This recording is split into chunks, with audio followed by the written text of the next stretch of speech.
There we go. So thank you all for coming. This is our second roundtable event of the day, the NCA Atlas, a powerful new reporting tool. For our audience online, let's just admit some people. There we go, Brian is in. For our audience online, this is just a Zoom meeting, so you can feel free to just put a question in the chat and we can read it for you. Or once our panelists are through sort of the formal part of the presentation and we enter the interactive stage and sort of the Q&A, you can just raise your hand and we'll call on you and you can come off mic and ask your question and talk with the panel as well. As I said before, this will be recorded and posted to AGU's YouTube channel, and these slides and a link to the Atlas will also be made available to members of the press. And with that, I'll turn it over to Monica to introduce our panelists. Thank you, Becca. Great to be here. I'm Monica Allen from NOAA Communications, and we have a really great panel. But before I introduce the panel, I'd love to hear who's in the room so we have a sense of who we're talking with in the room and online if we have time for that. So if we could just go around, starting here. Hi, I'm Barbara Moran. I'm a climate reporter at WBUR in Boston. Ruben Anyeku, I'm a senior climate research specialist at the U.S. Global Change Research Program. Molly Rapay, Sandia National Laboratories Public Information Officer. Matthew Mahoney, Bob Network. I'm Mary Miller, I'm a freelance writer in the Bay Area. Cheryl Katz, also freelance Bay Area. Jenny Dushek, freelance Bay Area. Great. And over there in the corner. Hi, I'm Allison Gillespie. I work with Monica in public affairs at NOAA. Over here. Great. Morgan McFall Johnson, I'm a science reporter for Business Insider. Morgan, good to see you again. Okay, and now for our panel. We have, leading off the panel, we have Allison Crimmins, who's the director of the 5th National Climate Assessment. And coming next will be Frank Leopold, who is the senior Don't do it. Don't read it. environmental increment, no, so senior climate education program manager And for and workforce. for workforce, climate workforce Yeah. at NOAA's NOAA's Climate Program Office. And then we have Dan Pizut, who is the environmental information and climate resilience team lead for Esri. And over to you. I Allison. think I started. Yeah, Allison. No, I know I'm not first. Hi, I'm Allison Crimmins. I'm with the White House Office of Science and Technology Policy and the U.S. Global Change Research Program. And I'm the director of the 5th National Climate Assessment, which I'm very excited to say was just released last month. You can go to the next slide real quick. I just have a couple minutes here, but and so I only have 2 slides. I wanted to show you our table of contents because it is a very big report that covers a lot of topics. Our overview is the executive summary. We have 2 physical science chapters. The rest of that first column and all the second column are national chapters. So looking at sectors or groups of people across the entire US. You'll see we have 2 new chapters in NCA 5, one on economics and one on social systems and justice. We also have 10 regional chapters and we have chapters on response, so adaptation and mitigation. And so I show you this because I think it's a nice demonstration that there is something for everyone in this report. It was written by 500 authors and 260 technical contributors from every state in the nation. And it is a very, very large report. But if you'll go to the next slide, the thing that I really want, the takeaway that I hope you leave this room with is that it's not just a big dusty tome to sit on a shelf somewhere. This isn't just a report that's written by scientists for other scientists. We took a lot of efforts in the development of NCA 5 to think about how to make this very useful and useful. So alongside a really rich body of science in the assessment itself, we created lots of tools to be helpful for other users. We have 400 figures in the assessment that are all downloadable and shareable. We've created slides and PowerPoints and short summary handouts that are on our downloads page. We have a really beautiful gallery of art from our very first ever call for art, which will be highlighted at the Exploratorium tonight. And we also created some new paths of entry into the assessment. So 6 podcast episodes where we're interviewing our authors We recorded the overview chapter as an audiobook. And then I'm very excited about one of our tools here, which is the NCA Atlas. And this was really created so that people could develop maps and figures themselves. So even though we have 400 figures, if the exact figure you want is not in the NCA itself, this is a tool that puts the data into people's hands so that they can develop the figure that is most useful to them. So with that, I will hand it off to Frank. Fantastic. So it's incredibly nice to be with you all. This is a really exciting expansion. I've been part of at the Climate Program Office for 18 years.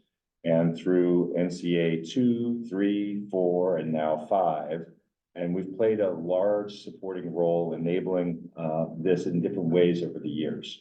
So let's go to the next slide. So, obviously the nation has, these drivers. So we have more communities that need to be served. We have more disasters that are really troubling, and they want to start moving from vulnerability to resilience. And that risk is becoming even more known, sometimes surprisingly known, which risk is actually the one that is most important for you. We do that. So let's go to the next one. But in order for us to help the thousands of communities across the 50 states and 5 territories, it's an incredibly large expanse of access challenge. Our division, the Climate Program Office, Communication, Education, Engagement Division, has been really building audience-focused portals because digital is an incredibly powerful tool for us to serve the nation and all the communities. But we have federal data. Wrangling that data in ways that are accessible, which data to use will help with that.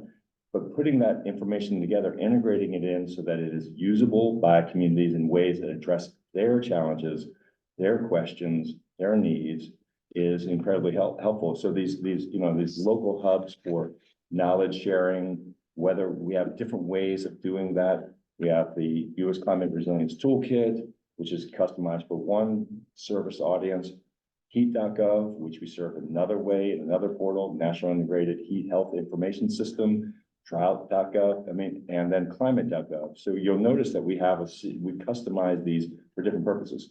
The NCA Atlas builds on a partnership that we have with Esri, and that we were able to take this really wonderful opportunity that the 5th National Climate Assessment offers us to then expand that with this new partnership. So this is a really exciting opportunity, but the lion's share of this talk is being done by Dan, who's done the heavy lift. We're an enabling partner with our federal family, but Dan did a lot of the heavy. And thank you for that, Frank. We do a lot of the heavy lift on the technical side, but there's still all the science and the data that is developed at the federal level. And that's actually the really heavy lift is to pull that all together. But it's been great to be part of this. What I wanted to do really quickly is just to set a frame for where the NCA Interactive Atlas sits, kind of in that ecosystem that Frank just mentioned, because there are a lot of other tools that I think will be useful for you, but we're really going to focus on the Atlas here. So I'll do a couple slides and then we'll get into some live demos so you can have an opportunity to see this thing in action and ask questions about how you could use it. So, Frank mentioned that we're building this ecosystems of different, what we call storefronts for understanding climate and climate impacts for different user groups, user communities, types of analysts, whatever it happens to be, communities of practice. And so what we're doing is we're pulling in the very best climate data from around the world, from NOAA, the other agencies, US focused, globally focused. But that's not enough to solve the climate crisis, right? You need to know the people, the places, and even the profits that are being impacted to have a full understanding of risk. And so we're building these integrated, geographically enabled systems now that will empower these initiatives, will empower open science, open access into the data and the information tools, but then also enable people to create their own hubs or their own storefronts, whether they're an agency or a community across the country. They will have the tools that are relatively easy to use to be able to do this. Somebody asked me, like, why couldn't this have been done, for the NCA 4? And I think some of it was in the left-hand side. We really didn't have all of that data readily available to integrate together in interoperable formats that were being shared by the federal agencies. And we have that now, so we can easily spin up these new initiatives. Just, and they don't take years, right? We built the Atlas in a matter of weeks. So, we can use this pattern over and over again. So one of the first things that we did besides heat.gov, but related to the National Climate Atlas is the Climate Mapping for Resilience and Adaptation portal. And this was really meant for state and local planners to have access to the same types of climate data. This data came from NCA4 and we're upgrading it with the latest data. The push was to get the Atlas out, and then we're going to be processing a lot more data for state local planners, but there's also a lot of resources in here for media, because you'll see there's a little bit of a difference in how we shape that data. This has a temporal component to it. It has a lot more of other hazards that are associated with it. So depending on the stories that you're looking for, there could be, other avenues in which you find them. But what we're here to talk about is the Atlas. And so as we dive into this one, hopefully you'll see the utility for your reporting. This is available at atlas.globalchange.gov. So again, this is an offering from USGCRP and partnerships with NOAA. So with that, I'm going to jump into site here. So again, this is available at atlas.globalchange.gov. We built 3 major components into this site, and they're outlined here at these kind of placeholders: climate maps, climate stories, and climate data. The great thing, and as Allison said, this isn't a static tome to sit on the shelf and collect dust. We're going to be adding maps, stories, and data to this site in the future. This was kind of like the initial first release to get it out and paired with the actual assessment report. So let's just jump down. The main part of the site is this Map Explorer. On the left-hand side, you'll see that there's a couple different buttons here to access the Explorer. There's a video to learn how to use it. We'll hopefully cover that. But if you need a refresher, there's a simple video there, 2-3 minutes, that goes through the different features. And then the other thing that will be interesting for you is all of the maps that will show you are available for you to go in and edit. Maybe you need to tweak them a little bit, and I'll show you how to do that. But you can really customize them. The cartography of these maps were done for a national level, but if you're doing a local story, you're going to want to tweak that a little bit, so those features really shine for your region or for your locality. But let's go back down here. And then, of course, there's a lot of documentation on the data itself. We spent a lot of time editing this document to make sure that it's very detailed. All the everything that you would want to know from a technical perspective is there. But if we launch the Atlas app itself, you'll see that there's 15 different maps. Again, we're going to be adding to these, but these really represent 60 maps, because each one of them has 4 different components of global warming levels. And so there's a lot more to be shown here. So all of these different maps show different extremes or thresholds of precipitation and temperature patterns. And what they're doing is showing, again, these global warming levels. And Allison, feel free to jump in if I slaughter anything. But, if we imagine, that there's, let's say, a 2-degree target or a 1.5 degree target, which the Paris Accords, talk about. We don't live, that's a global average of warming, right? But we don't live in a global average. So how do those manifest at the local level in these different types of extremes, and not just annual average, right? It's how hot is it going to be during the summer? Or what is the maximum number of, extreme precipitation days that you're going to find?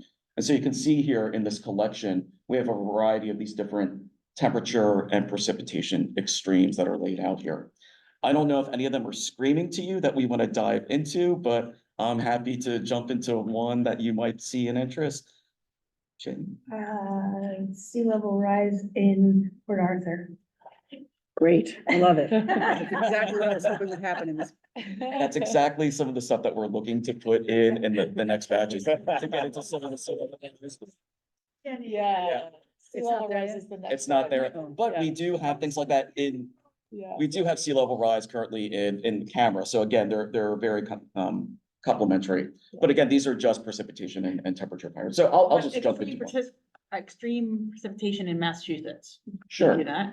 Oh, you can do that, good. Yeah. So Port Arthur, you're not to the Port Arthur level, but you're to the state level? So all of these maps are the NCA 5 climate projection data summarized at the county level. And we figured that that was a nice granularity for local reporting. One of the things that we're building within that larger ecosystem is if you're a real data wonk, you can get into that kind of fine scale pixel level data and really get into it, but that's a little too technical for. So if Jen gave you the county that Port Arthur was in, you could do that?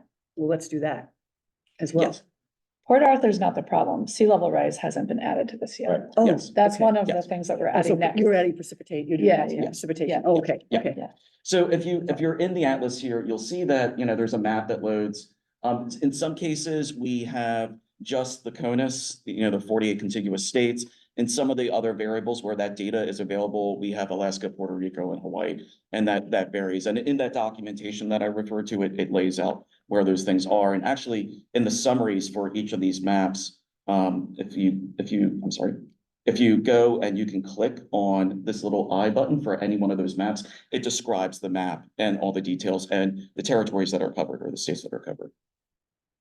But let's go back into this map here. You can see here in this map layers, there's a 4. And that's because there's 4 different layers that represent the 4 different global warming levels. And so if you turn them on and off, you'll see the extremes and how they're changing over time. One thing that you can also do is there's a couple of different options here.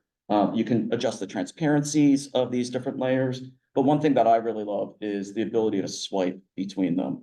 And so you can very quickly do those comparisons, maybe just as your initial exploration of these maps. So that's a very useful tool. Let's go in and just click on an area. Doing Massachusetts. Oh, yeah. Let's get back to that, okay? Yeah. Good idea. I'm sorry, I have it down. So all of these maps are projecting forward? Okay. Yes. Got it. And they're projecting forward compared to around the year 2000. So a 1991 to 2020 comparison. So it's all going to be how much will these things change compared to about the 2000 period, right? So we have a context or a baseline of understanding for that. So let's go over to Massachusetts. And I don't know exactly where you were talking about, but if we just click on a random county here, this is Plymouth County. And you'll see that for every one of these maps, there's going to be a text description of what that variable or how that variable is changing. And then there's also a graph that shows across the 4 different global warming levels what those values are. So we're providing a graphical summary and a visual, map summary of the data. So what does it say? Because I can't read it. from Yes. here. So this map is showing a percent change in days with extreme precipitation.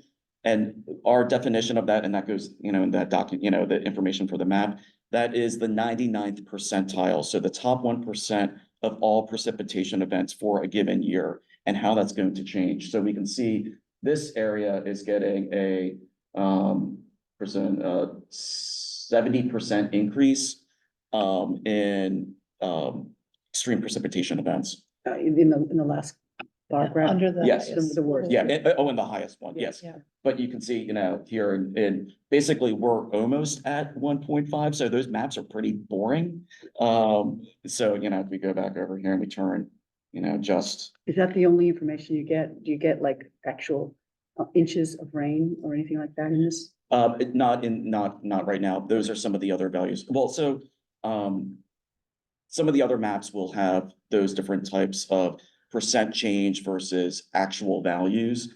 And so that's where exploring the different maps and the stories, really come in. So it's no dates, just the temperature? Right. So Okay. this is if we hit that global warming level, doesn't matter when it is, how bad will it get? Or how much better will it get in some cases, right? If you're getting more precipitation and where I live in the desert, maybe that's better. Does it tell you like Massachusetts now is at this much above the norm? So that you know, like, from 1900, because that 1.5 is from 1900, as I understand it, right? Or is it from 1800? I should know this. It's from pre-industrial, so. Okay, so it's like yeah, 1800, okay. 1850. So where is Massachusetts now in terms of reaching that 1.5? Right now? So we're around 1.2. In 1.1, Massachusetts? no, that's global. US. That's Okay. global warming. Do we know Yeah. where Massachusetts is? So we In could, terms of days of precipitation. No, if the global is at 1.1, what's Ah. Massachusetts? 1.1. So I mean, No, so Not necessarily. if we went Because into Alaska's probably. average annual there you go. temperature, if you look at average annual temperature for Massachusetts or that county of Massachusetts, right? Yeah, So if we go to Plymouth.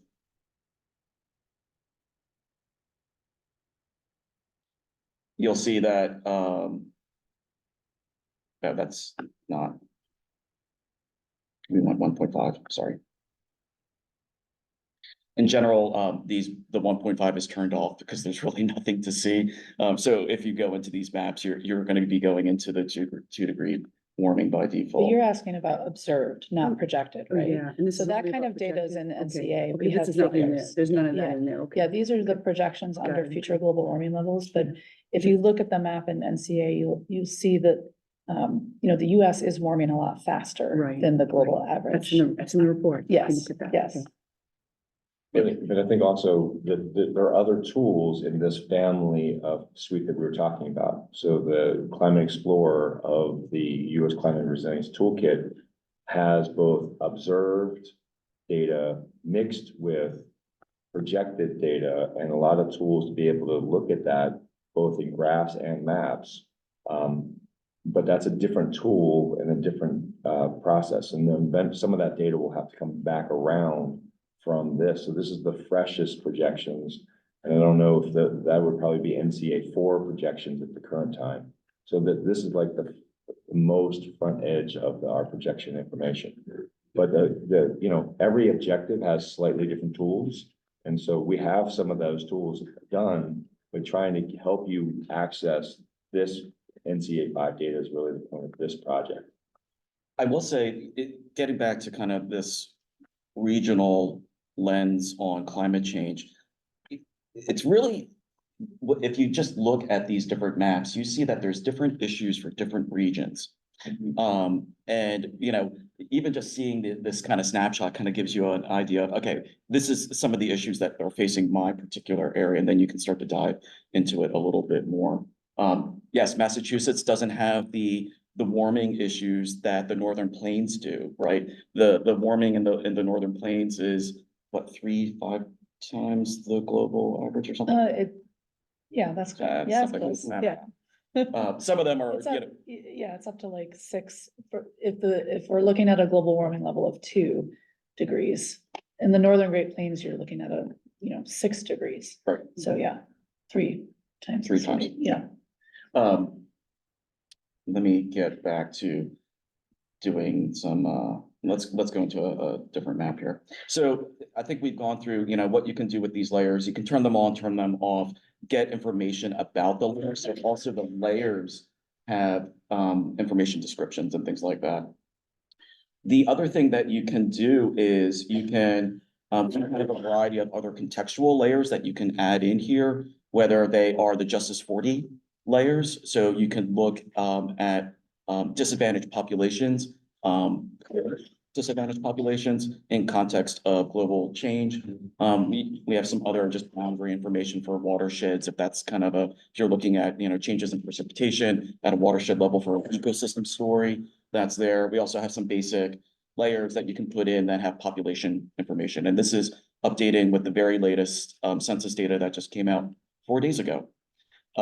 So, it's the very freshest, as Frank was saying, that we can provide you. The other thing that I think you would be really interested in is there's an ability to screenshot or export the images here. So if you hit export a PDF, you can choose to include the legend and things like that. It's going to generate an image based on kind of your screen resolution. So you might have to play around with zooming in or out to kind of get this thing to fit. And it's gonna give you all the legends for any of the layers that are turned on. So you might wanna, go on, turn some different things on or off.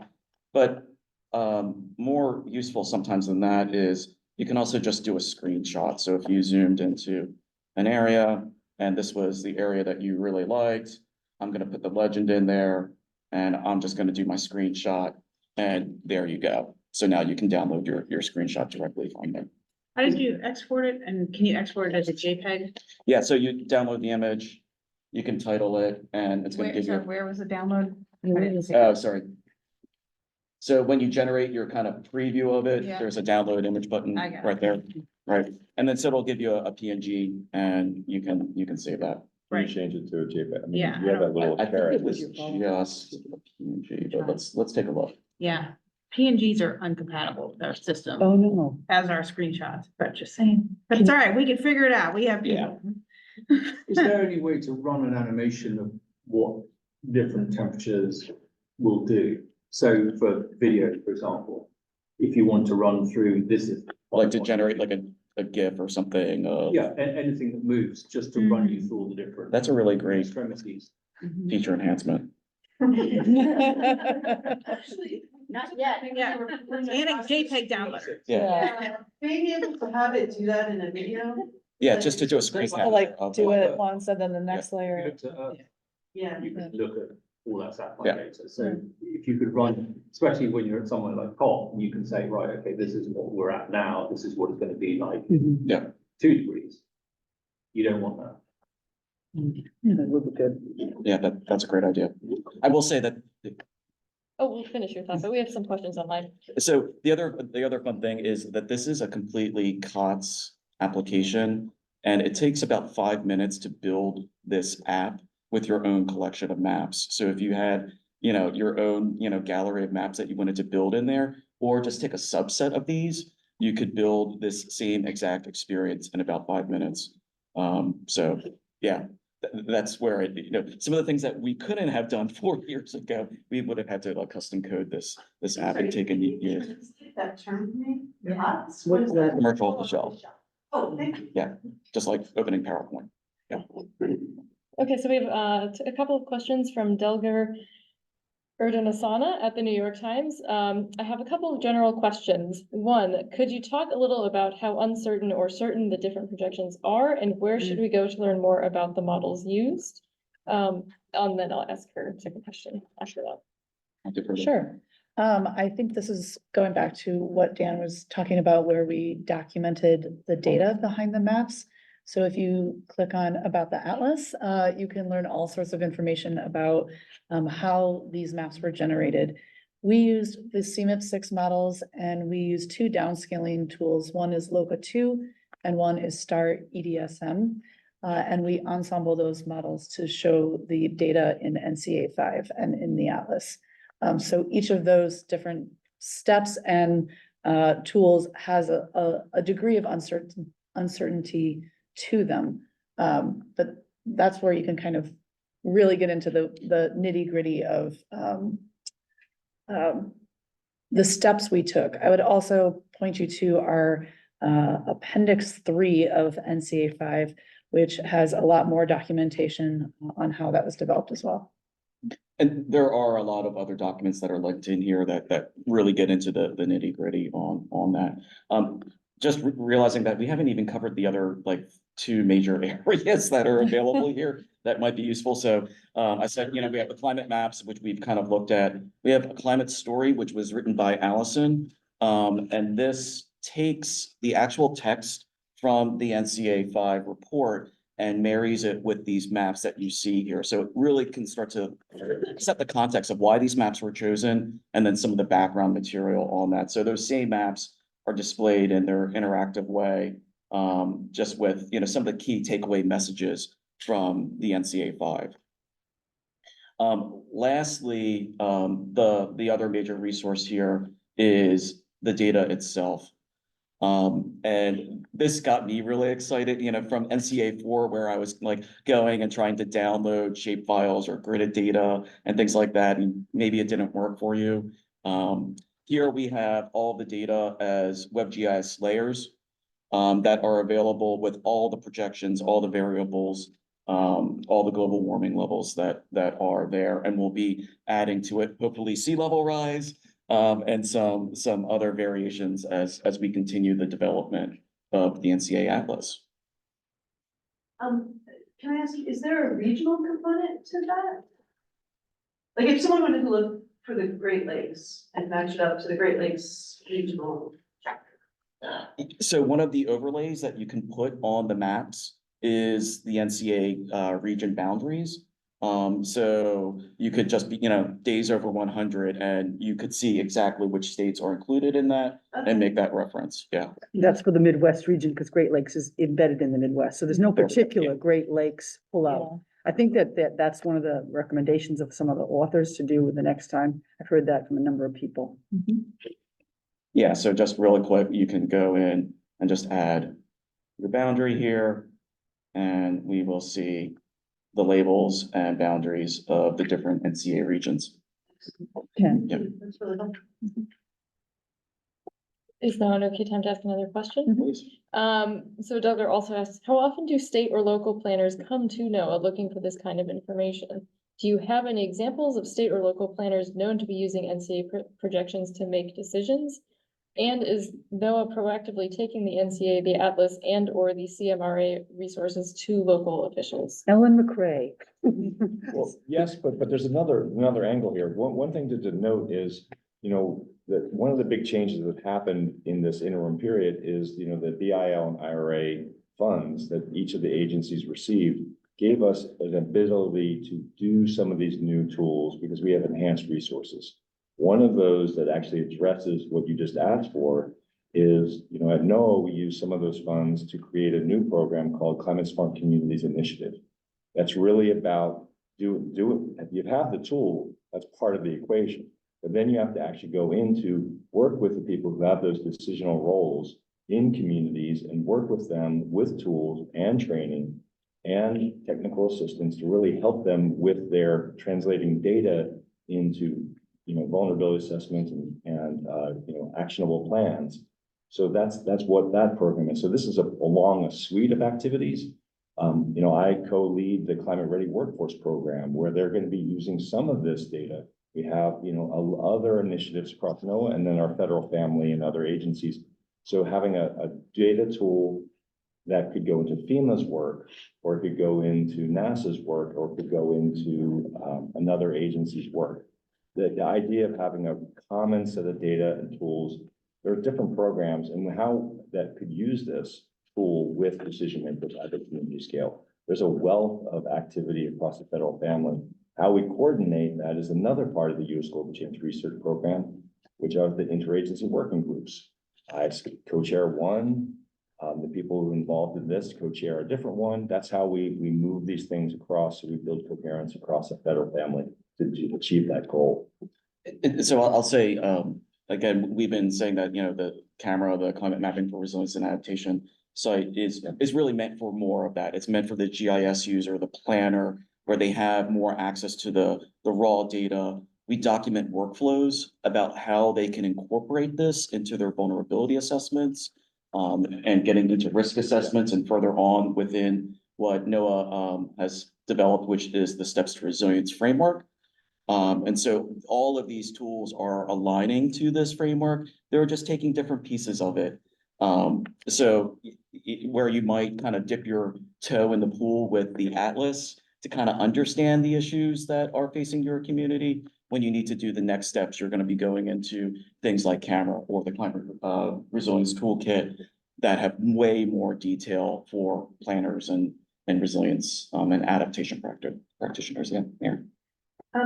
So this is kind of building on what you both were saying. I mean, some journalists don't have the resources of a big, working with a data specialist or visualization specialist. What kind of training or assistance is available if you want to kind of combine different data sets, like especially in the solutions area, there may be, where would a wind farm be more appropriately sited than is currently, a lot of times the communities are sort of resistant to, because the developers chose the one area that was, a sacred site or something of very environmental significance. So sometimes, having a mapping tool where you can see that ahead of time and help plan better for some of the large scale renewable programs and things. So, no, I'm sorry. So the question is what kind of assistance or how do people who are more independent and not part of, the wonderful New York Times and their very, very significant data visualization? Maybe I can give you an example and then Frank can talk about training, but one of the, I can't tell you about wind farm siting, but one of the examples we've used with demonstrating the utility of the Atlas is you can choose a layer like number of days over 100 degrees. So let's say you're a public health official with not very much resources, and you know that in your county, there are more deaths when it's hotter than 100 degrees out. And so you want to see how that's going to change in the future. You can pull up that map and zoom into that county, but you can also overlay the Justice 40 map with it. So you can see where the disadvantaged communities are that are also overlapping with the hottest areas. And that is useful for decisions like, where are we putting cooling centers? Where are we planting trees? How much staff am I going to need in the future for, are there more days per year where it's going to be over 100 degrees? So those kind of decisional planning elements, I think you can get from the Atlas. Maybe I'll see if Frank wants to add on about the training. The core question you're asking though is like,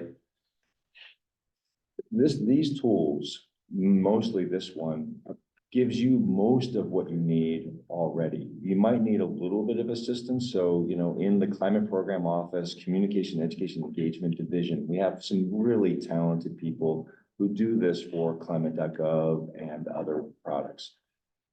Asking us a request for, could you help us? How would I do this using your tool? We are trying to figure out how to expand help desks and technical support and technical assistance for a variety of reasons. So we have the expanded capacity right now. And so, it's a fair request. You're one of our audiences that we're trying to serve with this, but you also have people who have that expertise. It's not because the tools are so much more advanced because of our partnerships with Esri and other activities, we can actually give you what you need much quicker than we could have 10 years ago or 15 or 20. 20 years ago, almost impossible. Now you could probably be successful pretty fast, which is really, I think, one of the major advances of this partnership between the different entities here. Without the NCA work, this couldn't be done. Without Esri, this couldn't be done. Without what we do, it couldn't be done. But I think that last mile sometimes is the hardest before you're actually successful. I think, with a little bit of assistance, you probably can get there. Send us an email. We'll see what we can do. I have to echo that, right? So we are building this ecosystem of tools. Those tools have not been fully developed or defined yet, right? We're building a capacity though to build them and build them quickly, right? Where this system is in direct response to the administration's objectives to, move on climate and move on climate quickly. Right, so if there are, sightings, yes, we have suitability analysis and modeling capabilities, that we build into applications, could be for, energy, but we need to maybe reconfigure it for a different audience. That's not a heavy lift, right? We just need to start to think about what the needs are, communicated to NOAA and USGCRP and, other organizations, and we can start to build those.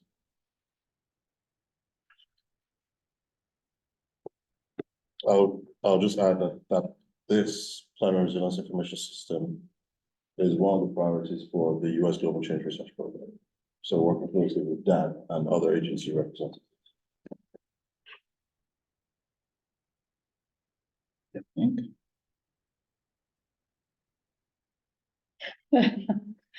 I don't know how much time we have or if there's other. Oh, we've got about 20 more minutes. Oh, okay. So questions or? I have a question. So I'm looking at the sort of map page here and it says that they're updated like November 14th. How often are they updated and what are they updated sort of with? Do you know what I mean? Like, or like this, projected annual change in precipitation, what does the update of that mean? So November 14th was the day that NCA 5 was released. Okay. So that was when this was launched. Got it. We will be updating, and you can speak to this too, with sea level rise. Yeah. We'll be adding, right now, we have global warming levels, but we're also gonna be adding the scenarios. So if you care more about what's gonna happen in 2050, you don't care what temperature it is, but you need to know 2050, then you might want to use the scenarios at different times versus the global warming levels. And the maps, the story maps as well. I think we'll probably be adding stories to it as over time. She'll be updating features. Yeah. It's not like, got it, The okay. data does not. The update. data, Yeah, yes, It is yes. static, yeah. Well, it actually does update, but it'll For update NCA at 6. NCA 6. Yeah. Oh, yeah, It's for not 4 years. 4 So years. you've got a while. November 14th, 20. Yeah. 2027. No, don't do that. That's not how it works. Yeah. So since we do have time, the one thing I did want to show is, on the homepage, there's this link to access and customize the maps, Mm. right? And so if you wanted to go into, I just opened one of them here. This is change in mean summer temperature. It's not a very interesting map at a national scale, but you can go in there and edit it and screenshot and do whatever you want, to maybe customize this map. And it's very, very simple. First thing to notice is in the very top right-hand corner, I am not signed into anything. Well, I just clicked that, so it asked me to, but you don't have to be signed into anything. So this is using ArcGIS Online. If you have access to that, that's great. A lot of institutions do, but you don't need it. So I can go in here and I'm gonna select my 3-degree global warming level. You can see it's highlighted. And I'm gonna go over to styles. And actually, I'm gonna zoom into, there's so much change up here in the Dakotas, but you really can't see it. So I'm gonna go in here. I'm gonna click my style options, and I'm just going to adjust the histogram of color. And if we do that, because there is so much warming, we can now kind of zoom back out and see some more patterns in there where they didn't exist. So we can really start to pull out, okay, this county here is screaming to me that maybe something is really going on there. Maybe you want to go in, add one of those other layers that had the population estimates onto it. You can do that and see, Do you have the a tree- social justice layer? yes, so you can add in those same layers into these maps. Yes. Yeah. But just the idea that you can customize these, or, you don't like that color palette, all you do is click the color palette and pick a new one. But we spent a little bit of time on color palettes. Yeah, sure.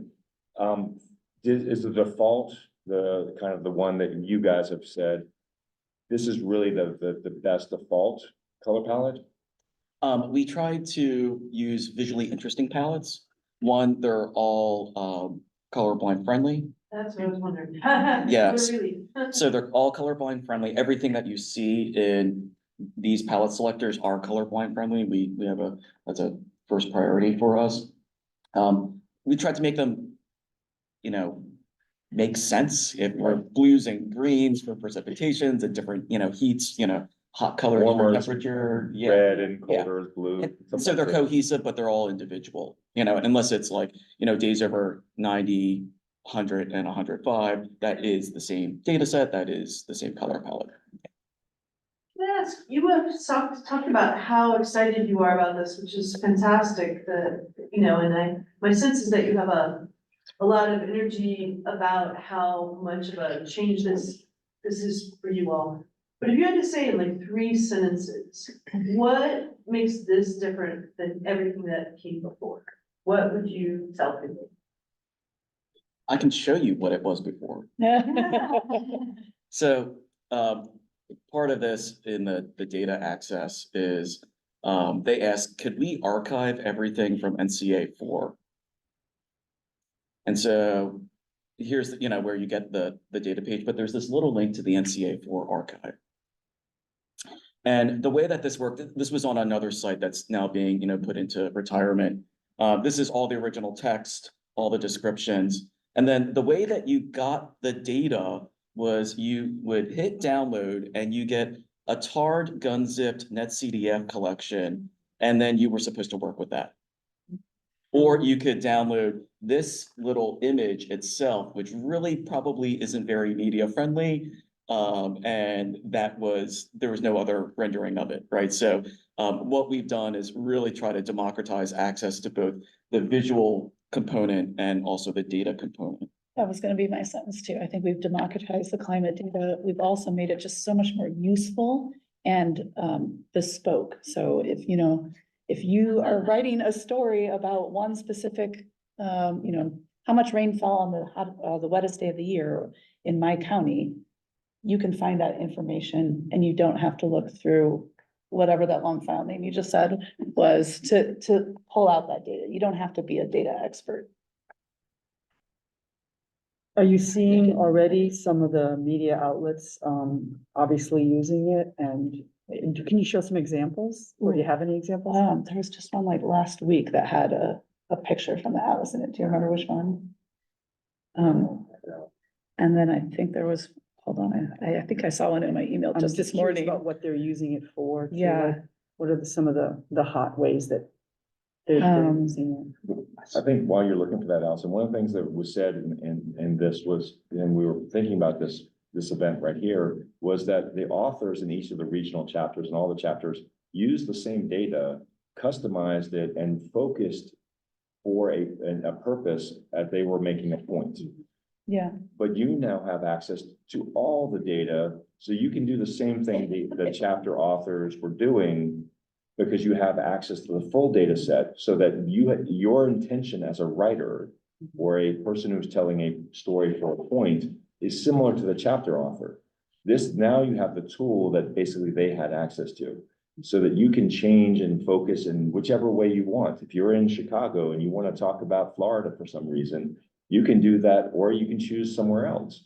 But that flexibility, and then have the export functions with JPEG improvements, and maybe a little video. I'm not sure when that's I like coming. the Is it video. coming? Can we do it? I'll talk to my deputies. Okay. The one I was thinking of was, there was a story on construction worker health. Mhm. So for that one, you might be very interested in summer mean temperatures, because that's when a lot of construction happens. Or you might be interested in how many days of the year it's gonna be over a certain temperature threshold, because you'll have reduced labor, or you'll have to take more breaks, or things like that affect labor hours and bottom lines of projects. So with this much information, it's easy to get down a rabbit hole. So you're going to develop the story side of things so that, for us who could go down a rabbit hole, there'll be some sort of guidance as to where to look. Well, I think we're gonna likely create some more story maps. I think there are some of those stories in the National Climate Assessment already. We have a lot of case studies, and particularly in the regional chapters. Yeah, I hope you create some stories too. Of course, but you get lost for days. And Yes. It's so Yes. much information. If I maybe makes sense, I don't know if you already do this, to have like an advanced search. Instead of just, okay, I just want to see precipitation, but I want to see, evaporation rates for bodies of water, or if that's what you're interested in, it's like you could have an advanced search that's evaporation and. So it would kind of tell you which map to be looking at. Can you Yeah. overlay multiple maps? Yeah, So because you it- can look at heat, precipitation, all in one. Not right now, right? So that's my day job, actually. So, at Esri, we curate the world's largest collection of geographic information, and that's data from the federal agencies, NGOs, academia, everybody at AGU. And it's a very curated and subject matter expert reviewed collection, so that if you wanted, Mary, evapotranspiration, you can get that, put it on top of the other layers in your web map or your GIS or whatever your system is. If you needed those other demographics or impervious surfaces, with extreme precipitation, you can do those types of mashups. And so we're trying to create kind of like this much broader collection than what is very focused down in here. But I'm always happy to, and we have entire divisions that work with media on helping to support those types of requests and how you can leverage geospatial data. We don't have that in the Atlas, but in, for instance, the Southeast chapter, there's a lot of maps where they've done that overlay. So there's things like, projected drought and number of Black-owned farms. Mhm. And you can see kind of where those overlap, or, air quality data and, Justice 40 communities, that kind of overlap. So that you can understand the people there, not just the physical. But I think another thing you're asking for is, I could make anything over anything. And, right, and so, and then I could think about the probabilistic, how many possible over things that you could make. That's rabbit hole. That's the rabbit hole. I get the rabbit hole, but I think, in the space, which things are really useful, you have access to everything. So, but who would help you as a journalist working on a story?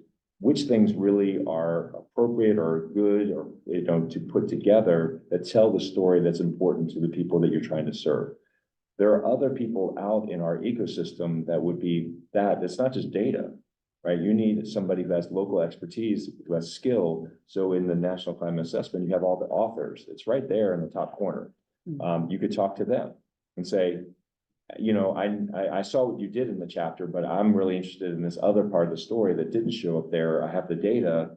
Give me a little bit more there. We have in USDA, the climate hubs, the climate, what's the DOI one? CASC. CASC. CASC. Yeah, Climate but I mean, there's Adaptation all these Specialist. other regional expertise that know we have the climate NOAA has regional adaptation partnerships.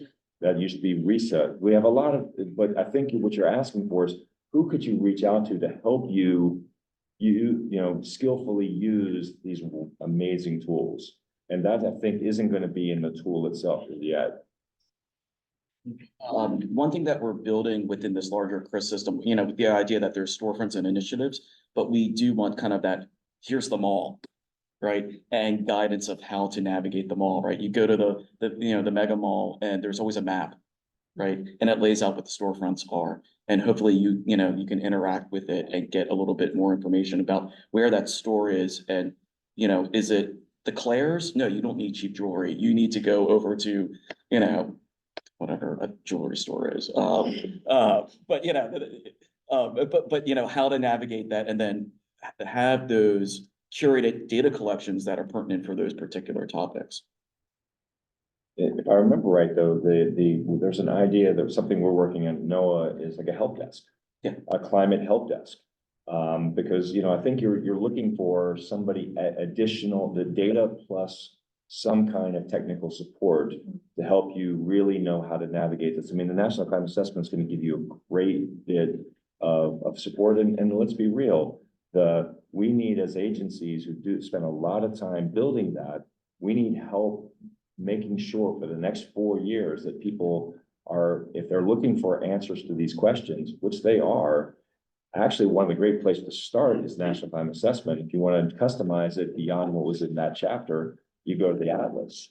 But then how do you do that well? I think you're going to need some other systems to do it. Climate's tricky.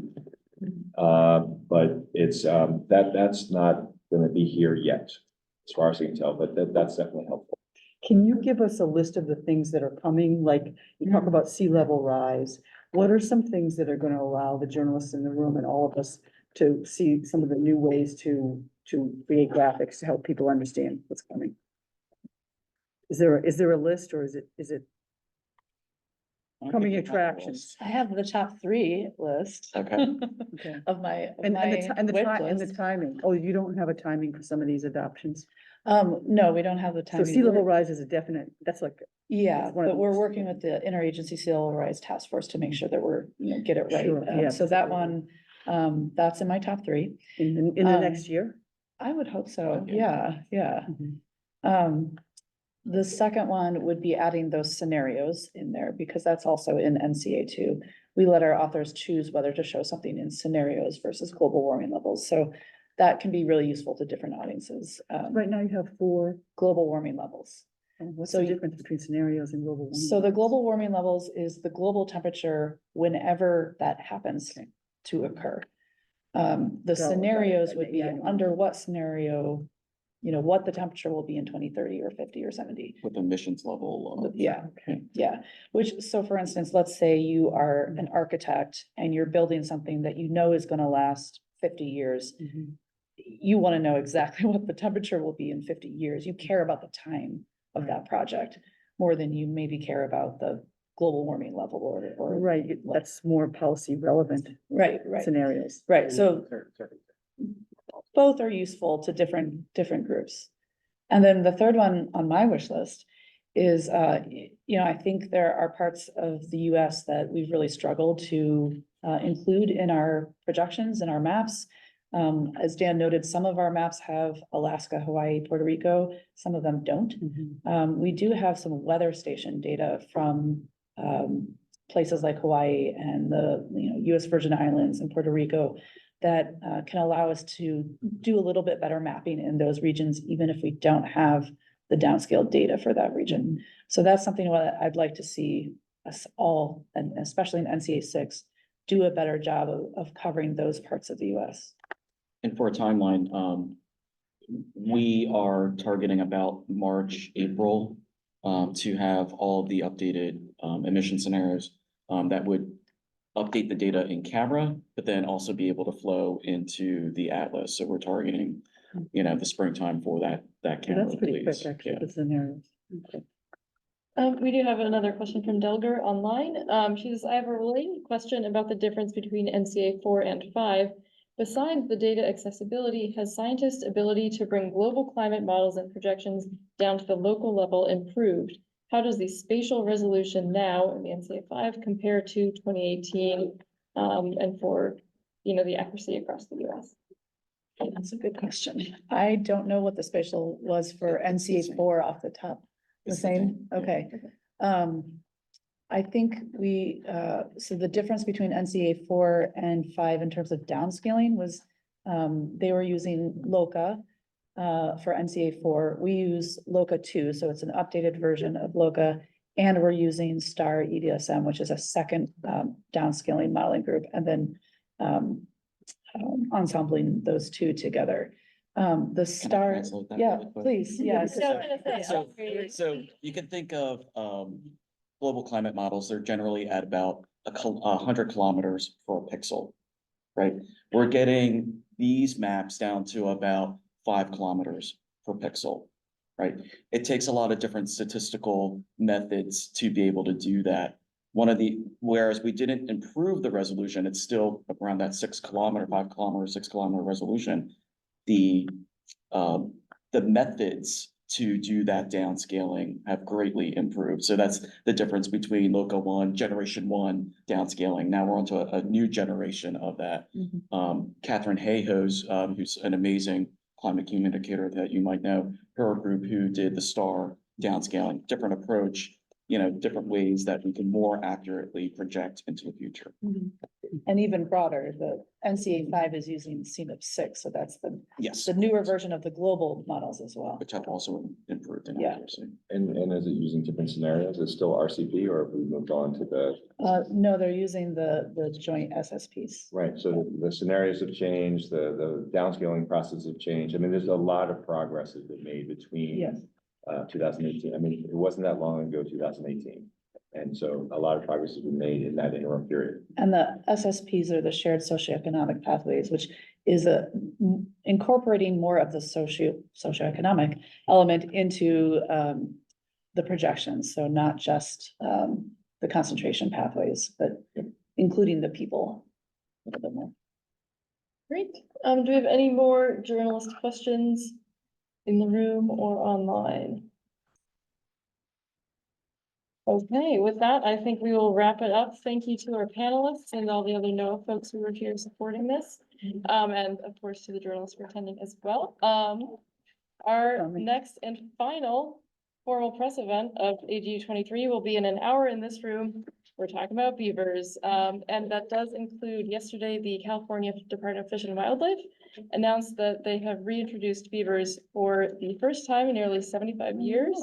And it turns out that one of their advisors from start to finish will be on our panel. So really encourage you all to join us. And with that, we'll call it a day. Thank you. Thank you. Thank you for translating that. That was good. Yeah.